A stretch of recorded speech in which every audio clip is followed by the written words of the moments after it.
Hello friend, इथं आपण गवार भाजण्यासाठी टाकलेले आहे. चपाती झाल्यावर तव्यामध्ये आता गवार भाजली आहे आपली छान अशी. आता आपण उतरून घेऊया. लगेच अशी कढई ठेवूया गरम होण्यासाठी. तिथे घेतलेलं सुकं खोबरं, 4-5 लसणाच्या पाकळ्या आणि थोडंसं तीळ घेतलेलं आहे. थोडीशीच आपल्याला भाजी करायची रबरबीत अशी. हे आता आपण वाटून घेऊया. इथं वाटण करून घेतलेलं आहे, पाहून घ्या. तेल टाकून घेतलेलं आहे गरम होण्यासाठी. आपण तेल गरम झालं असेल आपण जिरे आणि मोहरी टाकून घेऊया.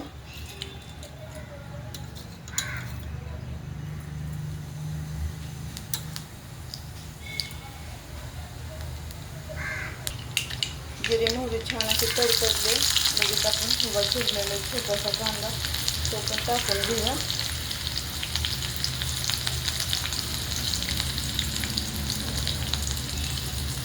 एकजीव करूया. कांदा छान असा लाल झालेला आहे. लगेच आपण खोबरं, लसूण आणि तीळ टाकून घेऊया. लगेच असा टोमॅटो टाकूया अर्धा.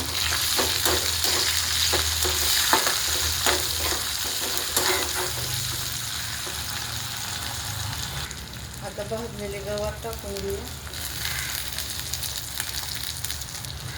गावरान गवार नाही आहे तरी पण भाजलेले आहे, कारण की चवीत बदल होतो. छान अशी लागते. एवढ्या गवारची पातळ पण भाजी होते आणि आपल्याला थोडीशी वल्ली वल्ली करायची आहे.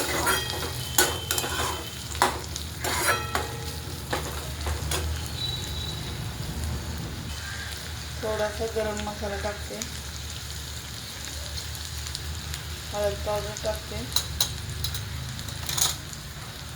आणि जे आपण घरी बनवतो काळा मसाला विकण्यासाठी तो टाकून घेते.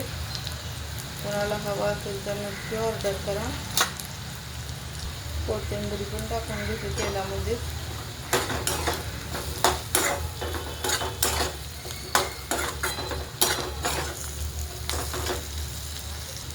चवीनुसार मीठ टाकते. एकजीव केलेला आहे सगळ्या भाजीचा. आता जेवढं पाणी ओतायचं आपल्याला तेवढं ओतू शकतं.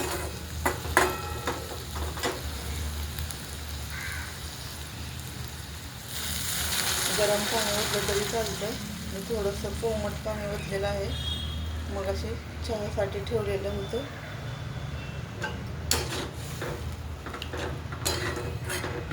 आता अजून शेंगाचा कूट यायचा आहे आणि गवार आपली शिजायची आहे.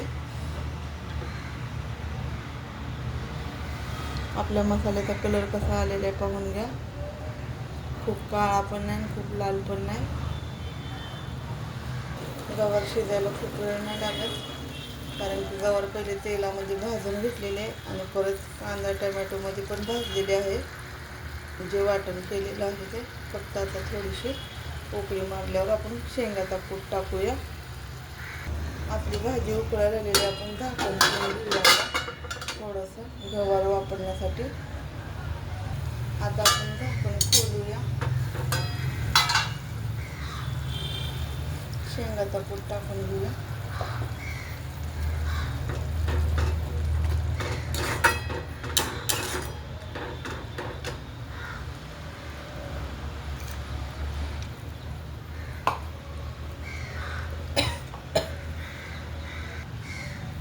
एक 5 मिनटं ठेवायचं झाकण लावून. झाकण खोलूया. आता छान अशी वाफरलेली गवार